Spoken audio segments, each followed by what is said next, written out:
The day my neighbor asked me for a life-changing favor was one of the craziest yet most exciting days of my life. It was a warm, quiet afternoon. I had just settled into my usual spot on the porch, a glass of iced tea sweating in my hand, when I first noticed James. My neighbor of 3 years, he was crouched beside his garden, a pair of gloves clutched in one hand and a spade in the other. His posture was tense, his broad shoulders hunched as though the act of gardening had somehow become a burden, instead of the usual solace he seemed to find in it. James and I weren't exactly close, but we had the kind of relationship you'd expect from neighbors who shared a stretch of suburbia. We exchanged waves, talked about the weather, and occasionally made small talk about the state of our lawns. He'd offered to help me fix a broken gutter once, and in return, I'd helped him move a stubborn piece of furniture into his garage. That was the extent of it.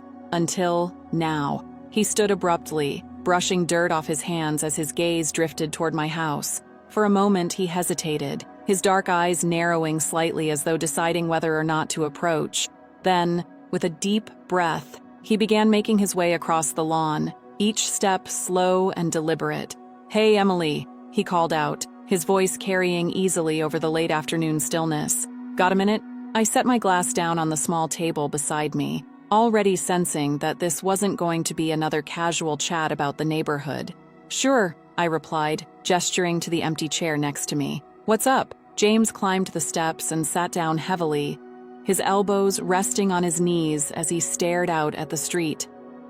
Up close, he looked different, tired, almost vulnerable in a way that didn't match the confident, easygoing demeanor he usually projected. "I need your help," he said finally, his voice low. He didn't look at me as he spoke, his focus fixed on a distant point beyond the neatly trimmed hedges. And I wouldn't ask if I didn't really mean it. His words caught me off guard. James didn't strike me as the kind of person who needed help from anyone, let alone me. He was one of those people who always seemed self-assured, the kind of guy who could figure things out on his own. "Of course," I said after a moment, leaning forward slightly. "What do you need?" He sighed, running a hand through his hair. "It's complicated, but it's also personal, and I need someone I can trust." The weight of his words settled between us, heavy and unspoken. I could feel the tension radiating off him, the kind of tension that came from holding something inside for too long. Whatever this was, it wasn't easy for him to talk about. "You can trust me," I said, my voice steady. "Whatever it is, I'll do what I can to help." For the first time since he'd sat down, James turned to look at me. There was something in his eyes, an uncertainty, almost like he was searching for reassurance before he took the plunge. "Do you have time to talk now?" he asked. I nodded. "Take your time. I'm all ears." He nodded back, though his posture remained rigid.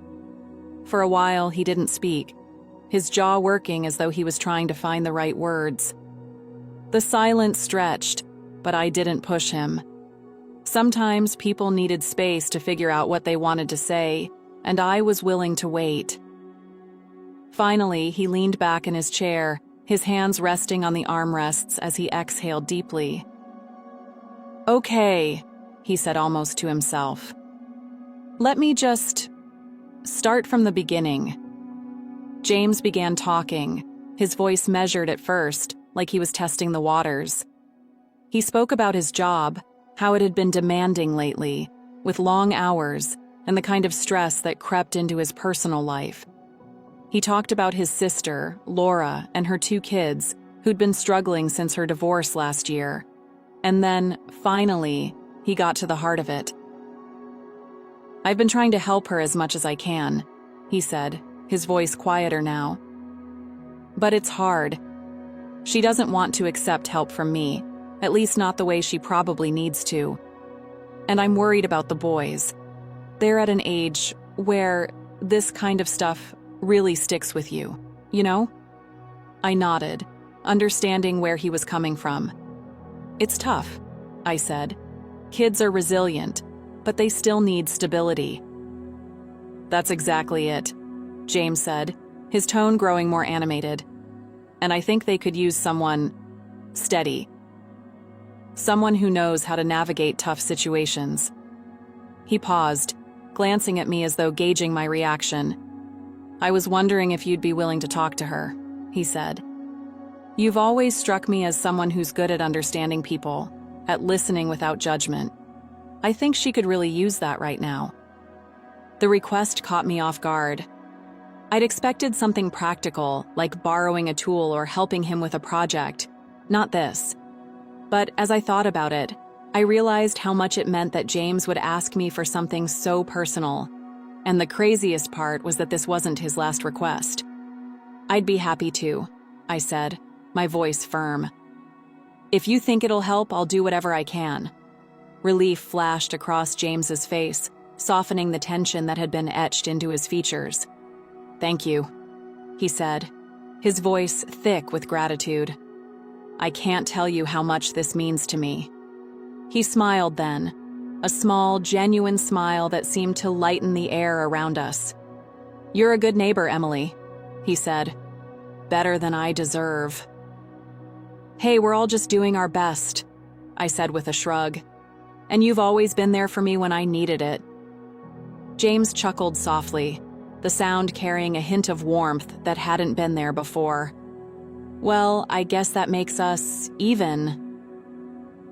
The conversation shifted after that, flowing into easier topics as the tension between us eased. But even as we talked about the garden or the weather, I couldn't shake the feeling that this was the beginning of something bigger, not just for James and his sister, but for us as well. When he finally stood to leave, the sun had dipped below the horizon, casting long shadows across the street. "Thanks again," he said, his tone sincere. "I'll let you know when I've talked to Laura." "Anytime," I replied, watching as he made his way back to his house. The door closed behind him with a quiet click, leaving the night still and silent once more. As I sat there, the cool evening air settling around me, I couldn't help but wonder what lay ahead.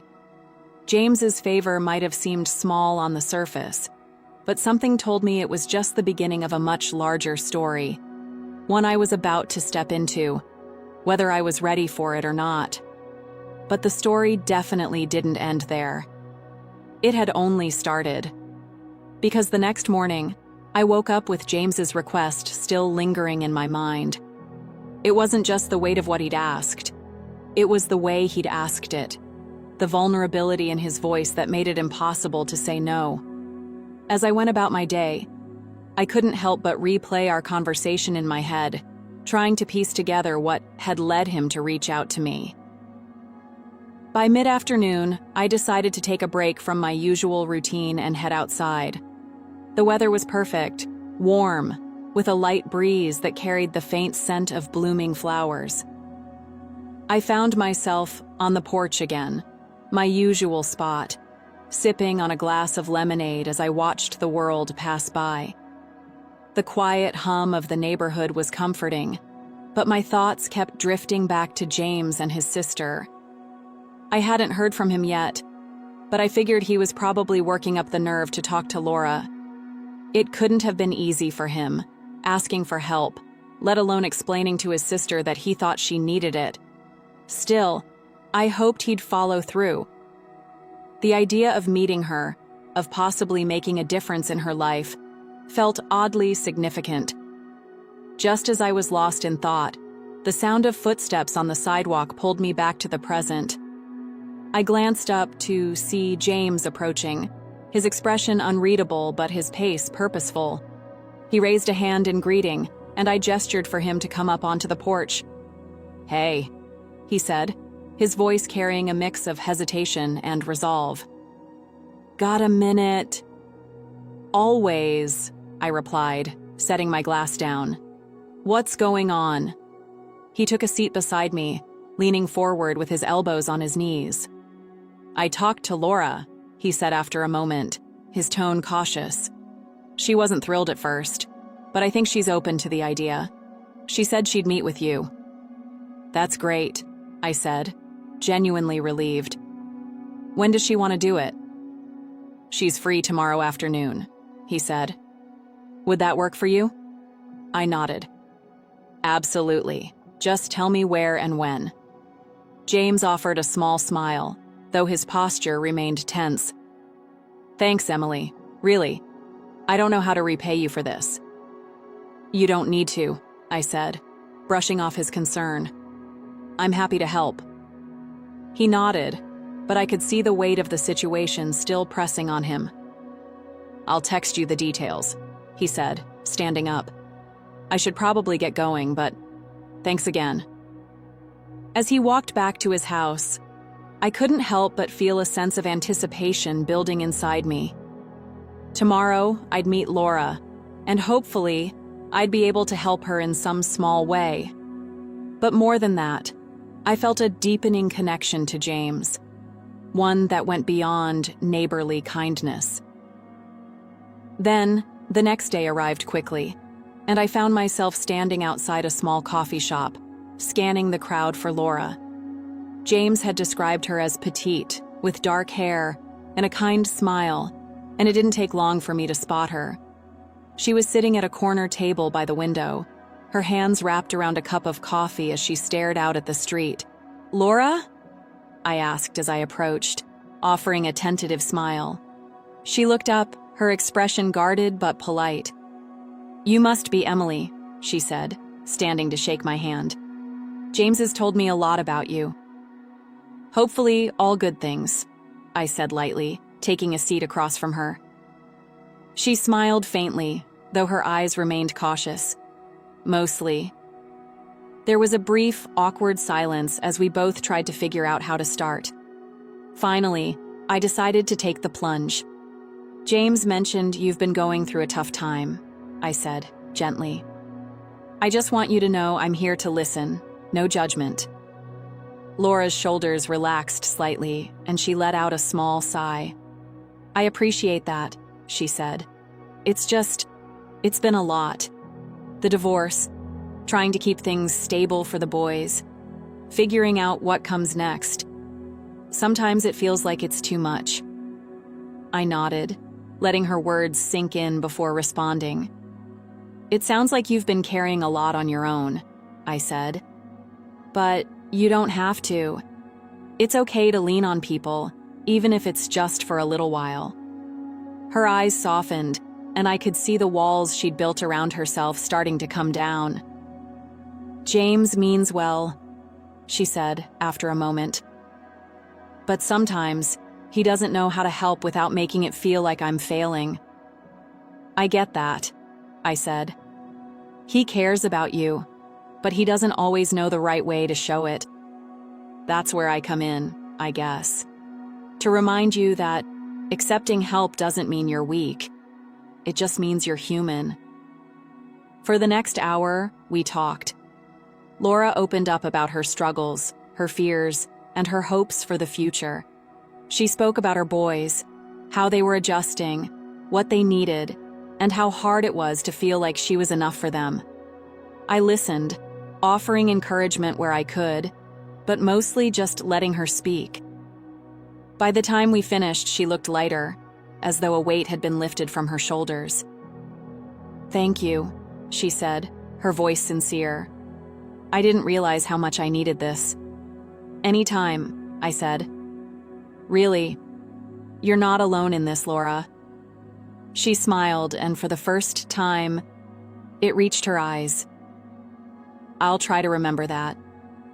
As I left the coffee shop, I felt a sense of accomplishment that went beyond words.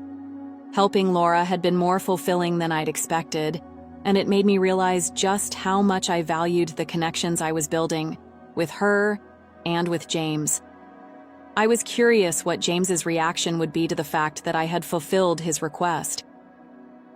That evening, James stopped by again, his expression a mix of curiosity and hope. How'd it go? He asked as soon as I opened the door. It went well, I said, stepping aside to let him in. She's amazing, James, stronger than she gives herself credit for. Relief washed over his face, and he let out a deep breath. "I can't thank you enough," he said. "I knew she'd open up to you." "She's lucky to have you," I said.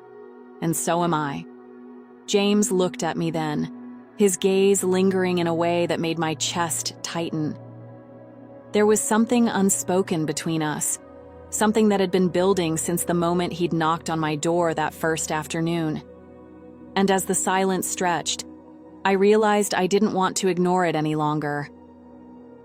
James lingered in the doorway, his expression caught somewhere between gratitude and hesitation. His presence filled the space with an unspoken tension that was hard to ignore. I stepped back, gesturing for him to come further inside, and he took a cautious step forward, his gaze never quite meeting mine. "You've done so much already," he began, his voice quieter now. "I don't want to take up more of your time." "You're not," I replied firmly. "You're welcome here anytime, James. You know that." He offered a faint smile, but his posture remained stiff, as though he was holding something back. "It's just, I didn't expect this to go so well. Laura seemed lighter when I talked to her earlier, and I know that's because of you." "She's doing the hard work," I said, brushing off his praise. "I just gave her a space to breathe." James nodded, his hands fidgeting at his sides. "Still, it means a lot. To both of us." We stood there for a moment, the air between us heavy with something unspoken. Finally, I decided to break the silence. "Can I get you something to drink?" I asked, heading toward the kitchen. "Coffee? Tea? Maybe something stronger?" "Water's fine," he said, following me into the kitchen. As I filled a glass, I felt his gaze on me, steady and intent. When I turned back to hand it to him, our fingers brushed, and the contact sent a small jolt through me. His eyes flicked to mine, and for a moment, the world seemed to narrow to just the two of us. "Emily," he began, his voice barely above a whisper. "Can I ask you something?" "Of course," I said, leaning back against the counter. "What's on your mind?" He hesitated, running a hand through his hair. "Why did you say yes? To helping Laura, I mean. You didn't have to, but you did. Why?" The question caught me off guard, and I took a moment to gather my thoughts. "Because you asked," I said simply, "and because I could see how much it meant to you.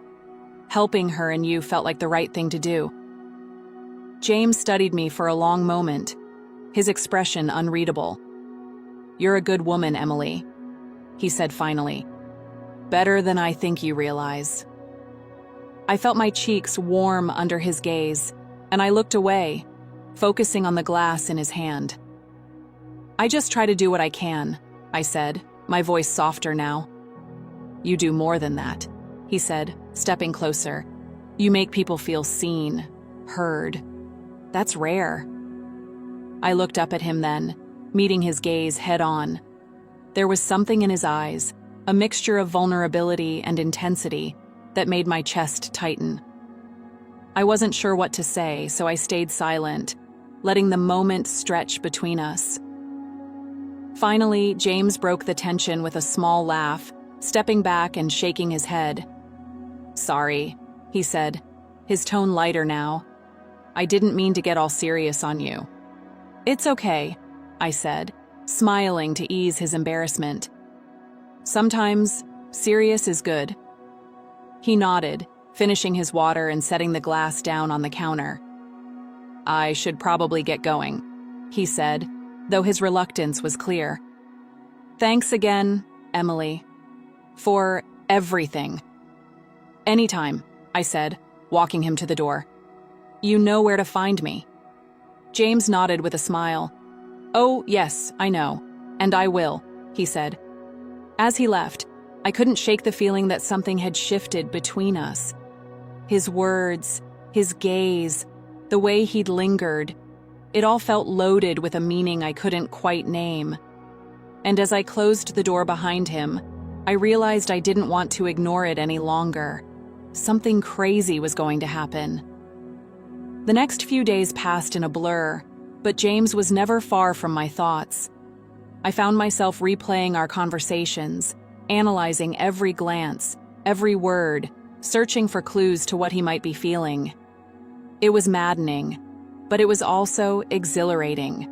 A reminder that life still held surprises, even when you least expected them.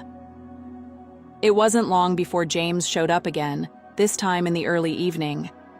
The sun was setting, casting a warm glow over the neighborhood as he stood on my porch, looking uncharacteristically unsure of himself. "Hey," I said, opening the door. "Everything okay?" "Yeah," he said quickly, though his tone lacked conviction. I needed to get out of the house. Mind if I join you for a bit?" "Not at all," I said, stepping aside to let him in. He followed me into the living room and we settled onto the couch, the atmosphere between us charged but comfortable.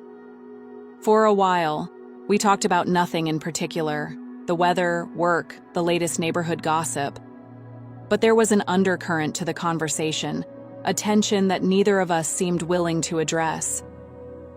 Finally, James leaned back, letting out a deep sigh. "You know," he said, his voice quieter now, "I've been thinking a lot about what you said, about not having to do everything alone." "And?" I prompted, my heart pounding in anticipation. "And I think you're right," he admitted. "But it's hard, letting someone in, letting them see the parts of you that aren't perfect."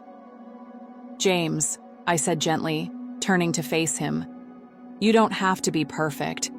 No one does. Sometimes, the best connections come from showing the messy, vulnerable parts of ourselves." He looked at me then, his expression open but hesitant. "That's easier said than done," he said softly. "I know," I said, "but I'm here if you're ready to try." The words hung between us, heavy with meaning, and I could see the conflict in his eyes. But then, slowly, he nodded, a small smile tugging at the corners of his mouth. "Thanks, Emily," he said, his voice steady but filled with emotion. "That means more than you know." As the evening wore on, the tension between us began to ease, replaced by a quiet understanding that felt more profound than words could express. We didn't need to say anything else. The connection we shared spoke volumes on its own. And as I sat there, listening to James's voice and watching the way his eyes lit up when he spoke, I realized that this was only the beginning of something far greater than either of us had imagined. Then, the next morning, I found myself reflecting on the quiet moments James and I had shared the night before. The way his voice softened when he spoke about his struggles, the way his eyes searched mine, as though looking for reassurance. It all stayed with me, lingering in the corners of my mind as I went about my day. By mid-afternoon, I was tending to my garden when I heard the familiar sound of footsteps approaching. I turned to see James, standing at the edge of my yard, his hands tucked into his pockets and a tentative smile on his face. "Am I interrupting?" he asked, his tone light but carrying a hint of uncertainty. "Not at all," I replied, wiping my hands on a nearby towel. "What brings you by?" He hesitated for a moment before stepping closer. "I figured I owed you a proper thank you for everything you've done for Laura and for me." "There's no need for that," I said, brushing off his gratitude. "I'm happy to help." "I know," he said, his voice softening. "But I still wanted to. I was wondering if you'd let me cook you dinner tonight. My way of showing my appreciation." The offer caught me off guard, but the sincerity in his expression made it impossible to refuse. "I'd like that," I said, smiling. "Great," he said, his shoulders relaxing slightly. "How about 7? "My place." "Perfect," I replied, my heart already racing at the thought. That evening, I found myself standing outside James's door, a bottle of wine in hand and a nervous energy buzzing through me. I wasn't sure why I felt this way. After all, it was just dinner. But there was an unspoken weight to the evening that I couldn't ignore. James greeted me with a warm smile, ushering me inside. The aroma of garlic and herbs filled the air, and I couldn't help but be impressed by the effort he'd put into the meal. The table was set with care, a small vase of fresh flowers adding a touch of elegance to the simple setup. "You went all out," I said, handing him the wine. "I wanted to make it special," he admitted, pouring us each a glass. "You deserve that." His words sent a warmth through me, and I found myself relaxing as we sat down to eat. The food was delicious, but it was the conversation that truly made the evening memorable. James opened up in a way he hadn't before, sharing stories from his childhood, his dreams, and even his regrets. "It's funny," he said at one point, swirling the wine in his glass. "I always thought I had everything figured out, but lately it feels like I'm still trying to figure out who I am." "That's not a bad thing," I said, meeting his gaze. "Sometimes the journey is more important than the destination." He smiled at that, his eyes holding mine for a beat longer than necessary. "You always know the right thing to say," he said softly. "It's easy when it's the truth," I replied. The atmosphere between us shifted then, the air growing heavier with something unspoken. James leaned back in his chair, his expression contemplative as he studied me. "Emily," he began, his voice low, "there's something I've been wanting to say." "What is it?" I asked, my heart pounding. He hesitated, as though searching for the right words. "I've been holding back," he admitted. "For a long time, I've been afraid to let anyone get too close. But with you, it feels different." "Different? How?" I prompted, my voice barely above a whisper. "Like I can be myself," he said simply. "Like I don't have to hide." His honesty took my breath away, and for a moment, all I could do was stare at him, my mind racing with emotions I hadn't dared to acknowledge until now. "You don't have to hide with me," I said finally, my voice steady despite the whirlwind inside me. "I see you, James, and I'm not going anywhere." His expression softened and he reached across the table, his hand brushing against mine. The contact was brief, but it carried a weight that made my chest tighten. "Thank you," he said, his voice filled with emotion, "for everything."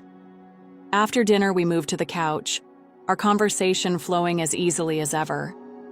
But there was a new depth to it now, a sense of vulnerability that made every word feel significant. James shared more about his fears, his hopes, and the moments that had shaped him, and I found myself drawn to him in a way I hadn't anticipated. At one point, he paused, his gaze drifting to the window where the moonlight cast a soft glow. "You've made me realize something," he said, his voice barely above a whisper. "What's that?" I asked, leaning closer. "That it's okay to want more," he said, turning back to me, "to let myself feel again." His words sent a shiver through me, and I reached out, placing a hand on his arm. "You deserve that," I said softly. "You deserve to be happy." He looked at me then, his eyes filled with a mix of gratitude and longing. "So do you," he said, his voice steady. "And I think we can find that together." The weight of his words settled over me, and for a moment, the world seemed to fade away, leaving only the two of us. Slowly, hesitantly, I leaned in, my heart pounding in my chest. James met me halfway, and when our lips finally met, it was like the world had shifted into focus. The kiss was soft and tentative at first, but it quickly deepened. A flood of emotions spilling over as we let go of the walls we'd both been holding up for so long. His hands found their way to my waist, pulling me closer, and I melted into the warmth of his embrace. When we finally pulled apart, our foreheads resting against each other, I couldn't help but smile. That felt right. I said, my voice barely above a whisper. It did, he agreed, his smile mirroring mine. More than I ever expected. Now let me thank you for fulfilling my request, he said, with a slight smile on his face. I could see in his eyes what he was about to do. We both had felt it, and the tension snapped. He slowly went down and did the thing. This was crazy. This was amazing. I can't describe the feeling. When I finished, I could see he had enjoyed it as well. And as the night wore on, we stayed curled up on the couch, the quiet intimacy between us speaking volumes.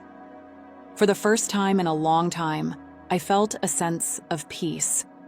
A feeling that, no matter what came next, we would face it together. The night felt infinite, the kind of evening where time seemed to bend and stretch, wrapping around the two of us like a warm cocoon. James's hand rested lightly on mine as we sat on the couch, our shared silence speaking louder than any words could. The kiss had shifted something between us, a quiet yet powerful acknowledgement of the connection we both felt, but had been hesitant to name. I didn't think this would happen, James murmured, his voice soft as though he was afraid to disturb the moment. Neither did I admitted, my gaze locked on his. But it feels like it was meant to. He smiled, a small, genuine curve of his lips that made my chest tighten. I've spent so long putting everyone else first, he said, his thumb brushing gently against the back of my hand. I didn't think I'd ever find someone who made me feel like I could be more than just the guy who holds everything together. You don't have to do that with me, I said, my voice firm despite the lump forming in my throat. You can just be yourself. James's eyes softened and he nodded, his fingers tightening around mine. I want that, he said quietly. With you. The following days were filled with a newfound lightness, a sense of possibility that I hadn't felt in years. James and I began spending even more time together, our conversations growing deeper as we explored the uncharted territory of this connection between us. It was as though the walls we'd both built around ourselves were finally crumbling, leaving us free to truly see each other. One evening, as we sat on his porch watching the sunset, James turned to me with a contemplative look in his eyes. You know, he began, his tone tinged with hesitation. I've been thinking about what you said the other night. Which part? I asked, leaning closer. About deserving happiness, he said, his gaze dropping to his hands. I've always believed that happiness was something you earned by doing the right thing, by being responsible. But maybe it's not that complicated. Maybe it's just about letting yourself feel it when it comes. That's exactly what it is, I said, my voice gentle. Happiness doesn't have to be something you work for. It can just be. He looked at me then, his expression filled with a quiet determination. You make me want to believe that, he said softly. You make me want to let go of all the reasons I've told myself I couldn't have this. You can, I said, reaching out to take his hand. And you don't have to do it alone. The weight of my words seemed to settle over him, and he nodded, a small but significant shift in his posture. Thank you, he said, his voice filled with emotion. For believing in me. As our relationship deepened, so did the challenges we faced. James's hesitation to fully embrace what we had was understandable, given his history of putting others before himself. But as we navigated those moments of doubt together, I found myself growing even more certain that what we shared was worth fighting for. One evening, as we prepared dinner in his kitchen, James turned to me with a thoughtful expression. There's something I want to ask you, he said, his tone tentative. Anything, I replied, setting down the knife I'd been using to chop vegetables. He hesitated for a moment before meeting my gaze. Do you ever think about where this is going? About us? All the time, I said honestly. And I think it's going somewhere incredible. A smile tugged at his lips, but there was still a flicker of uncertainty in his eyes. I want that too, he said. But it scares me, Emily. I've spent so long convincing myself that I didn't need anyone, that I could handle everything on my own. Letting you in? It's not easy. I know, I said, stepping closer and placing a hand on his arm. But you don't have to have it all figured out right now. We can take it one step at a time. James exhaled slowly, his shoulders relaxing under my touch. You make it sound so simple. Maybe it is, I said with a small smile. Sometimes we're the ones who make things more complicated than they need to be. His laughter was soft but genuine, and he nodded. You might be right about that. As the night wore on, we found ourselves once again curled up on the couch, the soft glow of the lamp casting a warm light over the room. James's arm draped over my shoulders, and I leaned into him, my head resting against his chest. It was a simple moment, but it felt profound, a quiet reminder of how far we'd come and how much further we could go together. Thank you, James said suddenly, his voice breaking the comfortable silence. For what? I asked, tilting my head to look up at him. For showing me that it's okay to want more, he said, his gaze steady. And for being patient with me while I figure out how to let myself have it. You don't have to thank me for that, I said, my voice soft. I'm just glad I get to be here with you. His smile was small but radiant, and he leaned down to press a gentle kiss to my forehead. You're something else, Emily, he said, his voice filled with affection. So are you, I replied, my heart swelling with emotion. As the minutes turned into hours, we stayed there, wrapped in each other's warmth and the quiet comfort of knowing that we were exactly where we were meant to be.